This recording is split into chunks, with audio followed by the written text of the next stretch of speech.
Hi there guys, I'm Nikhil from GreedyTech, and in this video I'll be showing you the most important tips and tricks for your Realme X. By the way guys, I'll be making a dedicated video for the best features of Realme X where I'll be showing you all the features offered by this phone. So definitely check out that video, link will be in the description. Now with that said, I want to first start off with a very new feature on this phone, that would be off-screen clock. So this phone has an AMOLED display, and just like most phones with AMOLED displays, even this phone comes with always on display. But Oppo likes to call it off-screen clock. So you have it over here, just enable it, and once you enable it, whenever you lock your phone, you will see an always on display. So this is the always on display or the off-screen clock, where you can see the time, date and battery percentage. So that's pretty cool. Next I want to show you some camera related stuff. Now this phone comes with a 48 megapixel camera, but it uses a process called pixel binning and takes pictures in 12 megapixel. Now if you want to take a 48 megapixel picture, this is what you can do. Just click this button over here, then select Ultra 48 MP. Once you do that, you can take a 48 megapixel picture. And as you can see, even while taking a 48 megapixel picture, capturing speeds are pretty fast. So that's pretty cool. Now going on next, on this phone we can record video even in 4K resolution using the rear camera. Now if you're recording video in 4K, you can only record it at 30 fps. But if you record video in 1080p, you can also record in 60 fps. Now if you want to change the frame rate, first you need to go to settings and then change the frame rate from here. I usually prefer 60 fps while I'm recording video in 1080p. Now this is the interface for the front camera, and when you take a picture, you get a selfie like this, and it is this wide. Now if you want to take a wider selfie, this phone has something called Panorama Mode for front camera, and you can access it from here. And now you can take a picture and then twist your phone or turn your phone in this way to get a wider selfie. So this is your regular selfie and this is a wide angle selfie. It looks pretty cool. Next, this phone also has slow motion video recording, and you can access it from here, and we can record video in 960 fps. You can change the frame rate over here. Over here we have 120 fps, next we have 240 fps, and finally it even has 960 fps. So if you want to take slow motion video recording, you can get pretty great shots on this phone. Next I'm going to show you different ways to take pictures. Now the default one is to just click this button. Next we have tap to take picture. To enable it, go to settings, then select touch to take a photo. Once you enable it, you can touch the preview window to take a picture. Next we have palm gesture. So if you want to take a selfie, you can enable gesture to take photo and then show your palm to your front camera to take a selfie after 3 seconds. And there we go. This is super useful, especially for taking selfies. And that's the palm gesture. Next I'm going to show you swipe up gestures. Now this phone comes with the same old 3-button navigation system, and if you want to use navigation gestures, this is what you can do. Then select convenience aid, then select navigation keys, and then select swipe up gestures. Once you do that, we have 4 different types of gestures, and the first one is the bus one. Now to go back, you can swipe from the right side or left side to go back a step. You can swipe from the center to go home, and finally you can swipe and hold for recent tabs. Now going on next, there is a nice shortcut to trigger Google Assistant with the power button. To enable that, go to settings, then select convenience aid and enable this toggle. Once you do that, you can press and hold the power button to trigger Google Assistant. How is the weather? And it works. Now if you press and hold the power button for like 3 seconds, then you'll get the power options. And these are the power options. Next I'm going to show you some screen off gestures. So to enable them, go to settings, then select convenience aid, then select gesture and motion, and select screen off gestures. First I'll start off with double tap to wake. Once you enable this feature, you can double tap the screen to wake it up. For some reason, if you want to check out the time, it's a nice gesture. Now if you want to use face unlock, you have to swipe up the lock screen. So that's pretty cool. Next we have draw a no to enable camera. So just enable it, and once you lock your phone, you can draw a no to open the camera application. So once again, a pretty cool gesture.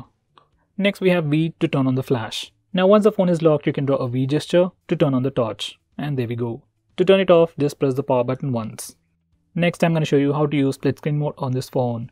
Now if you're using these navigation buttons, you can just press and hold the recent tabs button to open the current application in the top window, and you can select the secondary application from the list over here, or else you can go to the home screen and then select the secondary application from the list over here. Now if you're using navigation gestures, there is no navigation bar, so we can't press any button. So in this case, there are 2 ways to open split screen mode. Just go to the recent apps page, then click this button over here and select split screen. Once you do that, that application will open in the top window, and you can select the secondary application from here. Now there is another easy way to do that. Just swipe up using 3 fingers to open split screen mode, and once you do that, you can select the secondary application from the list. Now if for some reason if this gesture is not working for you, make sure you go to settings, scroll to the bottom, select app split screen, and make sure this particular toggle is enabled. If this toggle is enabled, you can open split screen mode by swiping up using 3 fingers, just like that. Next, I'm going to show you how to record calls automatically on your phone. For that, open the phone dialer, then go to settings by clicking this button, then select call recording. Now once you enable this toggle, all the calls will be recorded automatically on your phone. Now this feature is available in India but might not be available in other countries. If you can't find this feature, try to use third-party applications. Next, I'm going to show you how you can save or protect your data on your phone. So for that, first go to settings, then select security, and then select personal information protection. Now once you enable this feature, you can give fake information to all the applications which are trying to read your information. So for example, let's go to protect contacts. Now these are all the applications that are trying to read your contact list. So it's okay for Facebook and Google Drive to read them, even Paytm is okay. But why would Amazon or Google News need your contacts? So once you enable these toggles, whenever these applications try to access your data, they will be given a blank state. So they won't have access to your contacts. In the same way, you can also protect your call history, that's call logs, messages, and your calendar events. Next, I'm going to show you how you can change your default launcher, default browser, default video player, and music player, and so on. For that, go to settings, scroll to the bottom, select app management. Now select default apps. Now from this page, you can change your default home screen, that's your default launcher. You can also change your default SMS application, default browser, default video player, and so on. This is something I would definitely recommend you to do. Now going on next, if you want to display the battery percentage on the status bar, like on my phone, this is what you need to do. Go to settings, then select notification and status bar. And once you enable this toggle, you can see the battery percentage inside the battery icon on the status bar. Just enable this toggle. Next, if you want to display the network usage on the status bar over here, just enable this toggle. Once you do that, you can see how much bandwidth your phone is using in real time over here. Now you can see a small bar over here. You can just swipe on it to access Smart Bar. Now these are your quick applications and these are your quick actions. Now in actions, we can quickly take a screenshot. We can even record the screen and block banner notifications on full screen applications. Now over here we have quick applications which are quick shortcuts to those applications. If I want to quickly open YouTube, I can just do this and click YouTube to open YouTube. Now while watching videos on YouTube or while playing games, you can swipe on the left side to access the Smart Bar. Once again, you get the same list with the same actions. Now for some reason, if you don't like it and if you want to completely remove it, this is what you can do. Go to settings, then scroll and select Convenience Aid, select Smart Bar, and then disable it. Once you do that, Smart Bar will be completely disabled. Next, I'm going to show you how to take a screenshot on your phone. For that, just press the volume down and power button both at the same time, and your phone will take a screenshot. Now, for some reason, if that's a bit hard for you, we also have the 3-finger screenshot gesture, where we can swipe down using 3 fingers to take a screenshot. Now, for some reason, if that's not working for you, just go to settings. Once again, select Convenience Aid, then select Gesture and Motion, and make sure this particular toggle is enabled. If it is enabled, you can swipe down using 3 fingers to take a screenshot. Now, if you want to take a longer screenshot, this is what you need to do. Just take a screenshot first. You can either use the buttons or the gesture. Once you take a screenshot, click here, that's long screenshot. Now you need to swipe up the page slowly, and then once you're done, click done, and then you'll get a long screenshot. And here we go. This is a long screenshot. Now finally, if you want to display the memory usage in the recent apps page, like on my phone, this is what you need to do. First, you need to go to settings, then scroll and select additional settings, and make sure you enable this particular toggle, display RAM memory in recent tasks. Once you do that, you can see the memory usage in the recent apps page.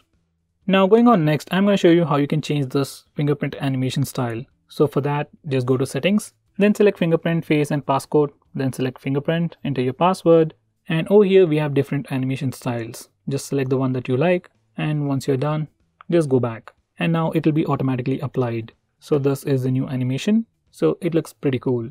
Now this phone also has a pop-up camera, and if you want to set a tune every time it pops up, we can do it from sound settings. Go to settings, then select sound. Now over here we have something called pop-up camera movement. Now these are the 3 different audio tracks that we can play every time the camera pops up. First we have technology, and here's a preview. Next we have mechanical and musical.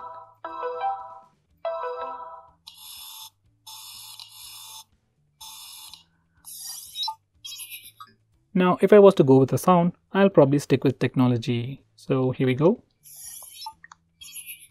It might be a bit annoying for some people, but I like it. So guys, those are the most important tips and tricks for your phone. If I missed out on anything important, do let me know by commenting below this video. If you are planning to buy this phone, use the link in the description. It always helps the channel. If you want us to make any specific video, tweet out to us with the hashtag AskGreedyTech on Twitter and we will try to make it as soon as possible. I'm Nikhil from GreedyTech signing off. Have a nice day.